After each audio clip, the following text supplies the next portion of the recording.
Good afternoon, fellow Ruminators. Well, Ruminators, yes, welcome back to another session on my declassified Caribbean news and commentary channel. Thank you so much for joining.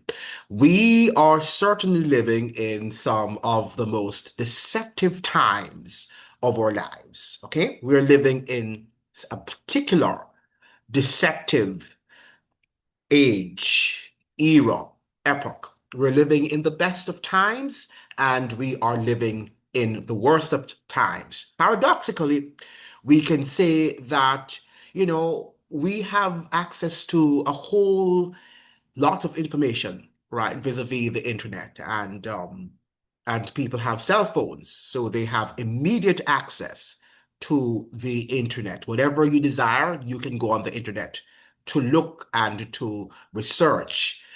But the fact is, are we really getting the correct information? That is what we have to look at. And are we understanding that which we have read? Are our minds trained? Do we have the requisite training? And many people don't, right? Including people who have been to school. Now, you must understand that I am a part of the whole system.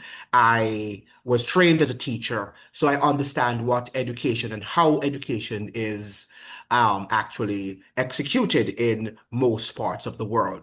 Now, the fact of the matter is that we have to begin now to look closely at our world, and there are things that are not going to make us comfortable, and I understand that. But we're going to look at a very controversial topic this afternoon, and I hope that you will stay with me because it is a rather touchy topic for many. And I understand that for many of us, even though we like to deny it, politics to us, particularly geopolitics, is a secular religion. All right. Many of you have made geopolitics, you have turned it into a secular religion because that's what the media does. The media has hyped you up. You think you and say that you should be anti-traditional religion, but you must accept politics as a secular religion, which many of you do. And that is why you are so attached to a particular ideology that you're not willing to say ideologies are just human inventions and that they're flawed and that they ought to be unpacked, commended where they should be commended, and they should be criticized where they should be criticized.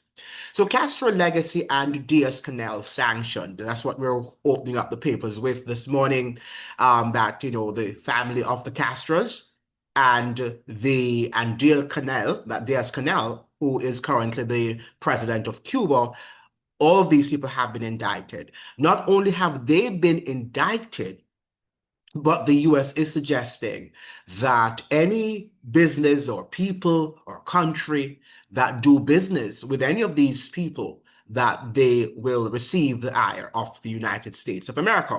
Now, it's very, very not normal. It's abnormal for the United States to be imposing sanctions. We saw that in Venezuela, so we should not say that it is abnormal now, but we saw that in Venezuela, where the United States also indicted and sanctioned members of the Maduro family and among other, oligarchs, business elites there in Venezuela before the Maduro regime was actually dethroned.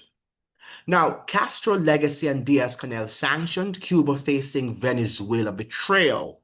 I use the word betrayal because I did create a video some time ago after Maduro was captured, was kidnapped, as some of you suggest that you want me to say kidnapped before after he was kidnapped, that the Vatican and also Rodriguez, what's her name? Rodriguez was involved in the operation.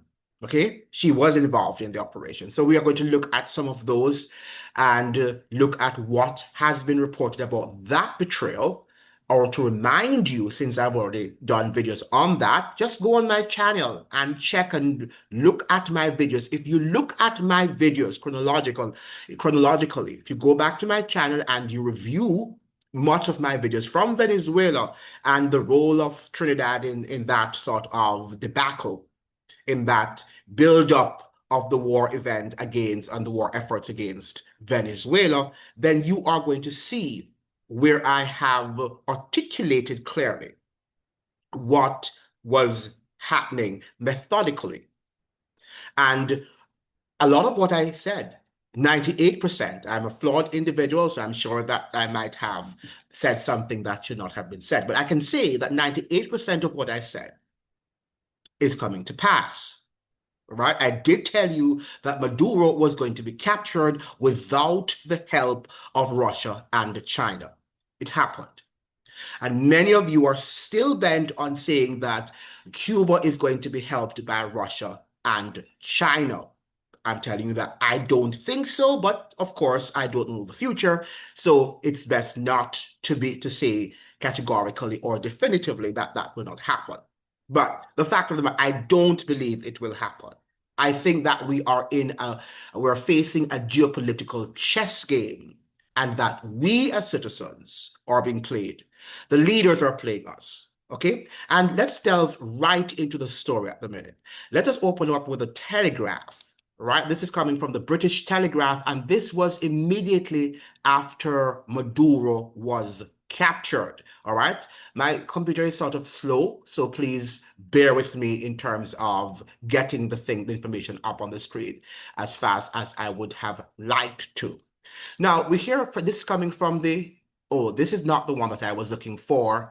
This is what I'm looking for, that there was a secret. This is coming from the British Telegraph, and it's now, yeah, the Telegraph. And it says here that secret meetings point to inside job to take down Maduro, right? Inside. This is what the Telegraph, the British Telegraph, is here intimating. Senior member of the Qatari royal family acted as a bridge in talks between Donald Trump and the interim president. Okay, that is what they did. In a meeting room in Doha, some 7,500 miles from Caracas, officials were busy discussing the future of Venezuela without Nicolas Maduro, its dictator, and I would best use its actor, its president, its then president. A senior member of the Qatari royal family was acting as a bridge between the regime and Donald Trump, while the US president was building an armada to pressure the Venezuelan leader to surrender. Okay? So while they were building that pressure, and we saw all of the drama that unfolded between Delcy Rodriguez and Kamala Person-Becesar and Donald Trump, and the back and forth, and people were taking sides, you were being played. Listen to what the Telegraph continues to report.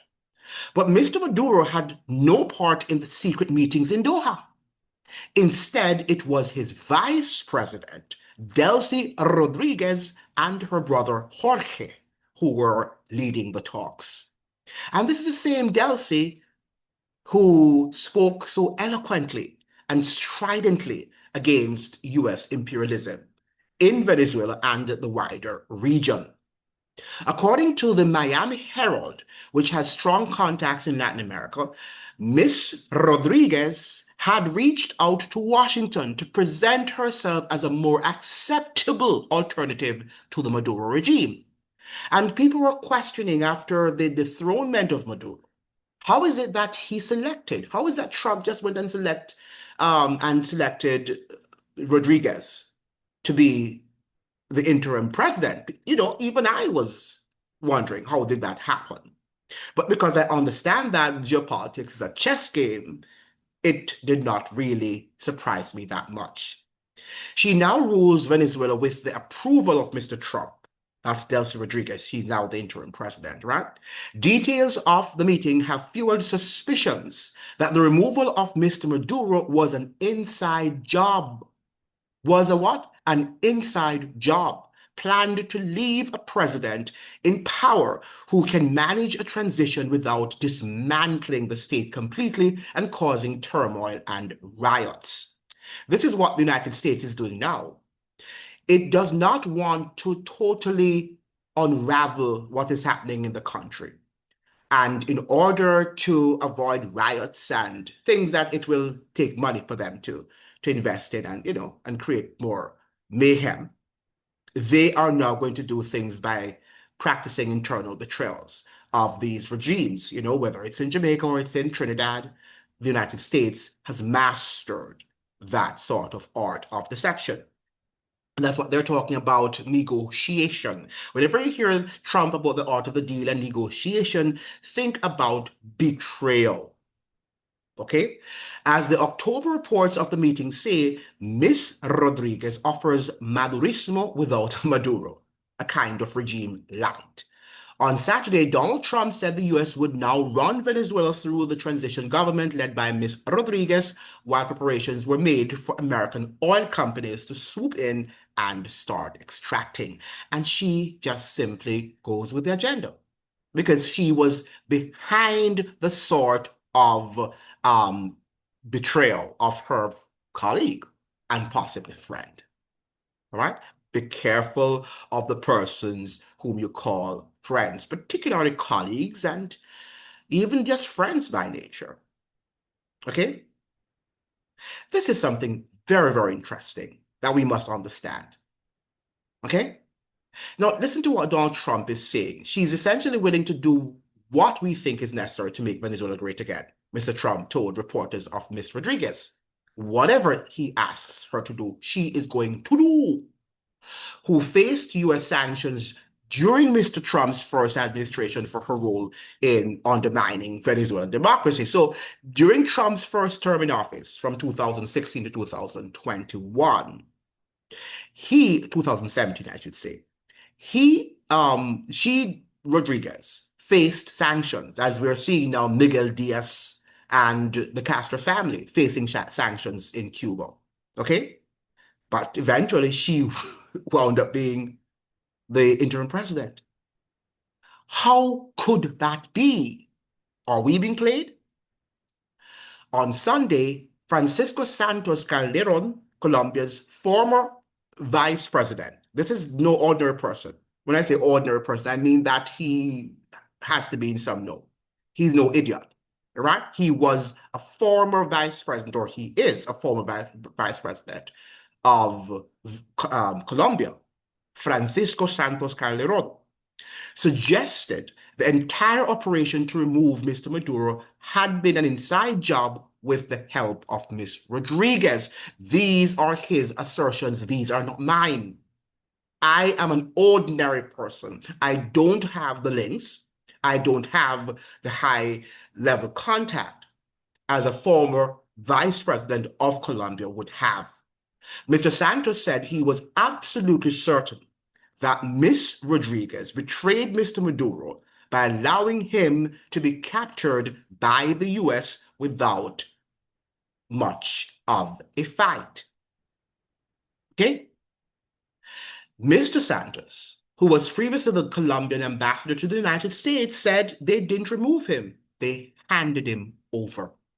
These are some very strong allegations. These are the words now of Mr. Santos, and I quote, "I'm absolutely certain Delcy Rodriguez handed him over. All the information we have, you start to put it together and say, oh, this was an operation in which they handed him over." So Nicolas Maduro wasn't captured. He was handed over to the United States. Now, the question is Mr. Maduro a part of the geopolitical scheme? We don't know. But we must be cautious about aligning ourselves with a political interest or group or personality or actor. Listen to what he continues to say. That's Mr. Santos, former ambassador to the United States, Colombian ambassador to the United States. Obviously, they have to set the stage. President Trump says that Delcy is going to be the one to lead the transition. So Delcy is going to be the one to lead the transition. She's very clear about the role she's going to play, and she's going to try to earn a little bit of independence. This is something that is really, really interesting. And for any critically minded person would be something that you'd want to do more research on. But if you understand the geopolitical chess world in which we live and operate, then you understand that this is something that happens and happens all the time. All right? So this morning we woke up to, I think that to the news as I'm reporting here this morning, okay, that the US imposes new sanctions on Cuban president and Castro family members. US Secretary of State Marco Rubio says anyone providing services to listed entities is at risk of sanctions themselves. And this is coming from the UK Guardian newspaper. So it's not any conspiracy as you think conspiracies are, newspaper. This is coming from a mainstream source, and you love your mainstream source because you love to be deceived. But let us look at what this mainstream media is saying. That's the UK Guardian. The United States has announced fresh economic sanctions on Cuba's president and some of his immediate family, alongside members of the Castro family, in Washington's latest ramping up of pressure on its communist-led neighbor.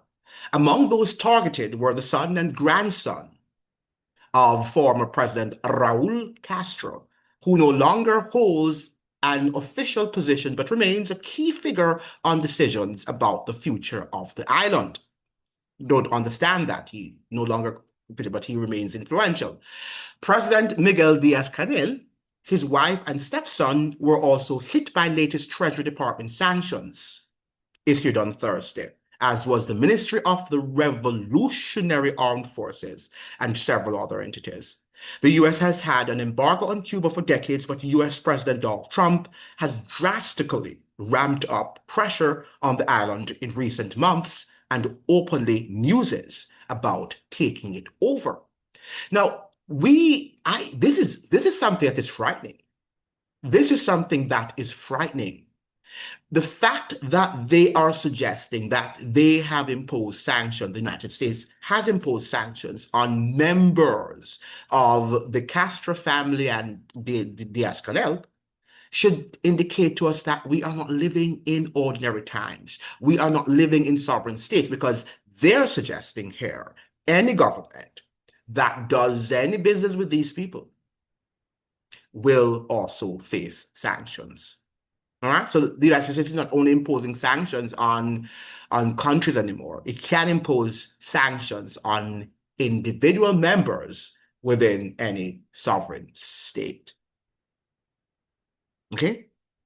Rubio said sanctions now applied to the Ministry of the Revolutionary Armed Forces of Cuba, the Cuban Institute of Friendship with the Peoples, Amistor Cuba, and the Committees for the Defense of the Revolution. So everything there that is anti-Washington's model can or is sanctioned, can be sanctioned or is sanctioned, right?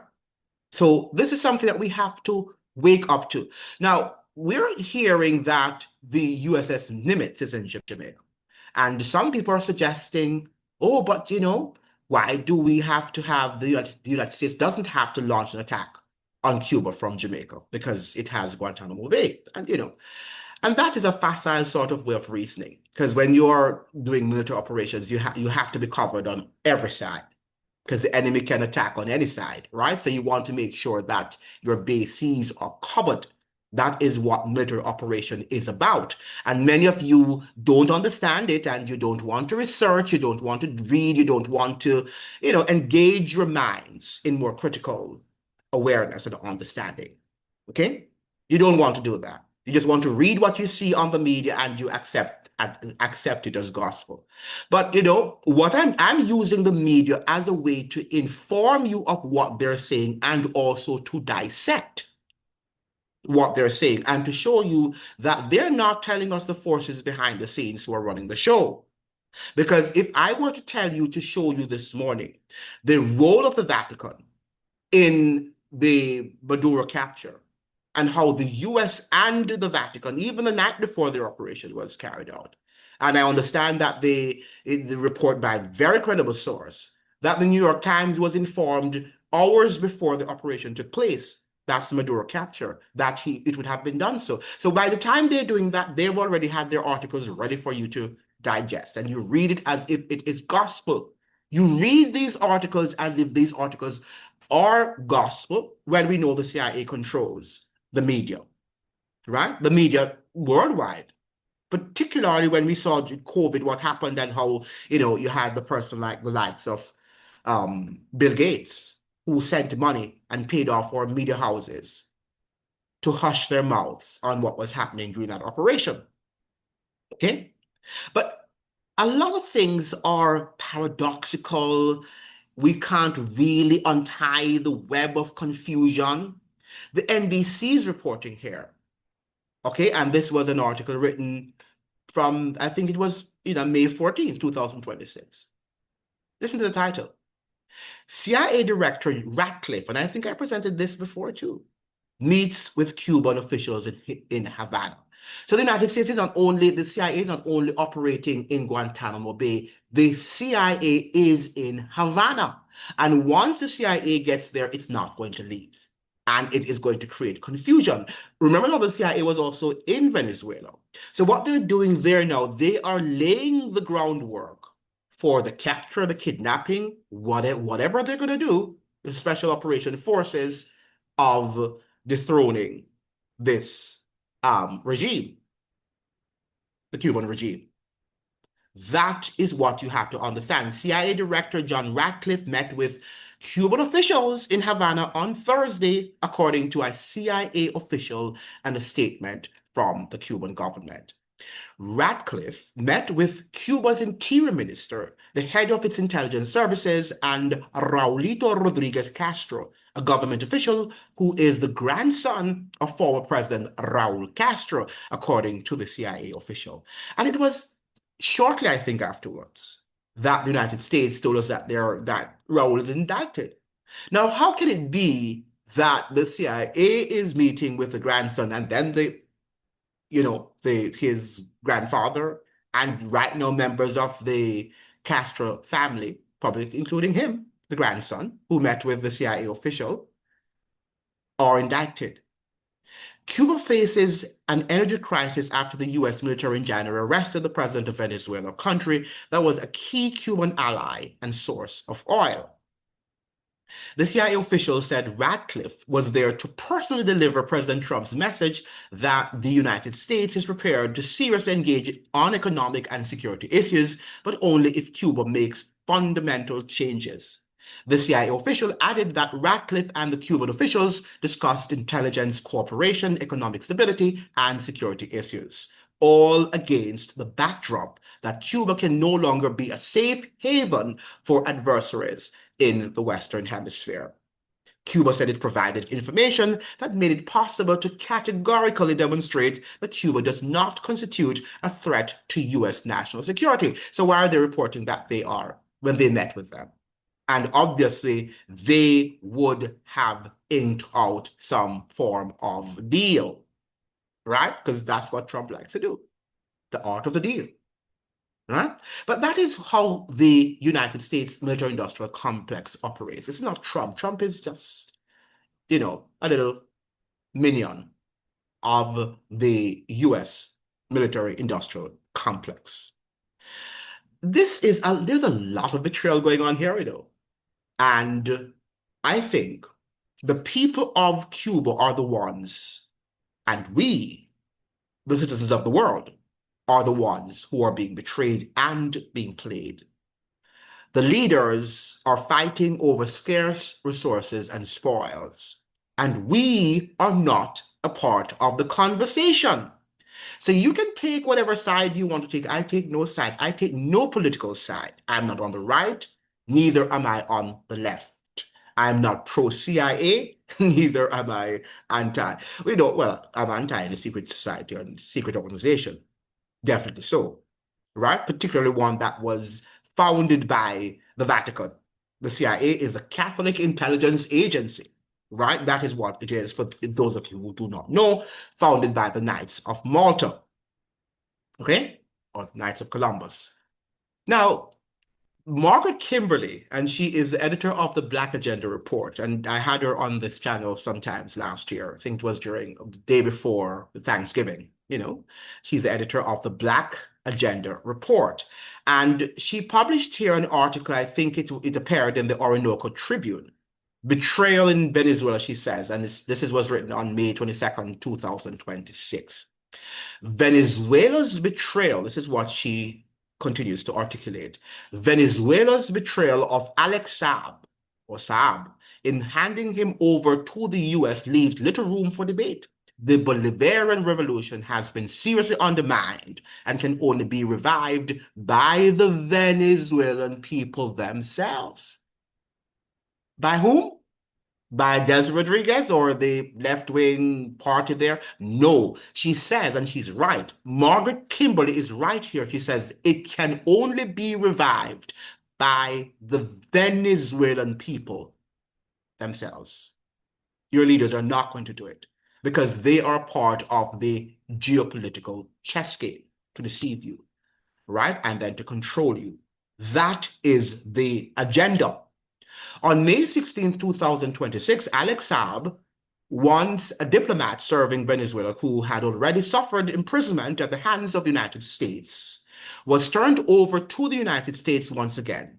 Interim President Delcy Rodriguez's action against Saab was one of treachery and should be referred to as such. Now, this is a lady who was against US imperialism, or pretended to have been. And she carried on with Kamala, person Besessor of Trinidad. And these two women were acting. They were only actors in the grand chessboard of geopolitics. And you got so revved up and you went on this side and, you began to tell me all the surface level thinking as if I don't know what you're saying. I understand some of your arguments. I understand them. Okay? I don't I don't attach myself to that sort of facile mode of thinking. The pain of seeing the Bolivarian Revolution being picked apart by Donald Trump with the help of some willing participants in Venezuela. And that is what the UK Telegraph said. Now, what's her name? Margaret Kimberley is an avowed left-wing political analyst, right? Journalist, call it whatever you will. Okay? So this is coming from her. So she is also sensing, and I'm sure she would have good sources to corroborate her assertion here that there is high-level betrayal coming from Venezuela, within Venezuela, right? So she's saying that it's devastating to anyone who supported the rights of sovereign and self-determination for that country and its people. That pain must be acknowledged and expressed. And I'm happy that she is very, what should I say now, honest about this sort of, even engaging in this debate, in this discourse. Because some left-wing minded people, wow, they try to hide anything happening in the world of the left-wing and the paradoxes that we're seeing out of people who suggest that they're progressives. But it cannot turn into a denial of what we are witnessing. Right? And that's what that pain must be. And I want to suggest to you this afternoon. All right? I want to suggest to you this afternoon, and I've been suggesting that from the start of my channel. It is painful when we look at people that we thought we could trust, movements that we also thought that we could trust and, and have some confidence in. Some of them are just a part of the grand scheme. They are a part of the political intrigues that we see in the world. And people are just not waking up. They refuse to wake up. It is clear, she continues to suggest, that there has been a high-level betrayal of Chavismo and the Bolivarian Revolution, and the evidence cannot be ignored any longer. This is what Margaret Kimberley of the Black Agenda report. And I congratulate her again for engaging in such a painful discourse by those people who describe themselves as progressives. Because the progressives are a part of the agenda. I'm not saying all of them, but most of them are. If they weren't, our world would not be in the state, this sort of, Alex Saab was serving as a Venezuelan diplomat in 2020 when the maximum pressure campaign of unilateral coercive measures deprived Venezuela of the ability to provide food for its people. And this was happening under Biden. Saab traveled internationally, repeatedly to Iran in order to break the sanctions blockade. On one of those trips on June 12, 2020, his plane stopped in Cabo Verde, an island nation located off the west coast of Africa, to refuel.